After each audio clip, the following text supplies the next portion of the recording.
Let's round off this episode by talking about the 5 myths about period we must end now. Number 1 is women will contaminate food.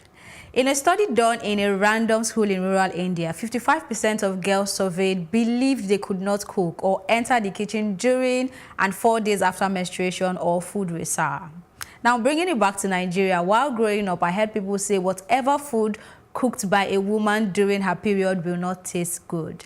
This is absolutely untrue. You can cook whenever you want, as your blood flow cannot affect your cooking skills.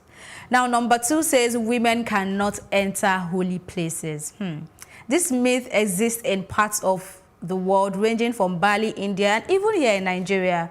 Women are believed to be unclean while menstruating and are not allowed to enter clean and holy places like temples and churches.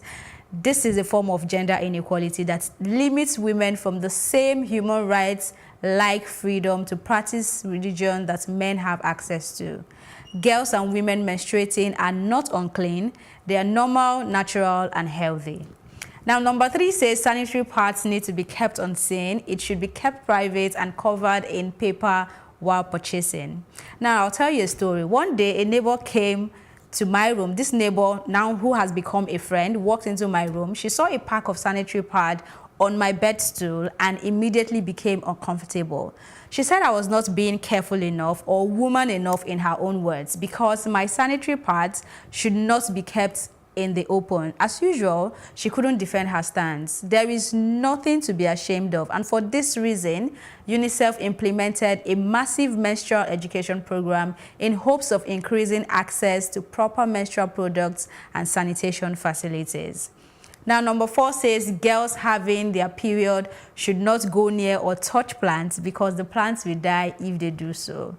Now, this is another ridiculous myth, as plants do not discriminate. Neither is the woman body radiating dangerous chemicals that just because they come near a plant or because she's menstruating, the plant will die.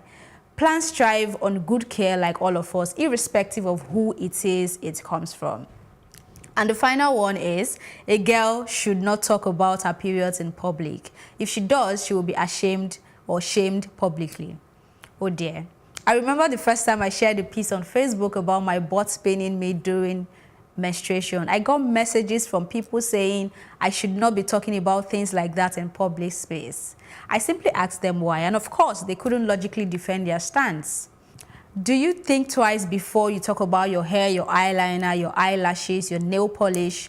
Talking about period is not different. The bottom line here is, period taboos are not only crazy and ridiculous, but they are a huge obstacle holding women back in many ways. It is difficult to believe this myth still exists all over the world, but they do, and they need to be stopped.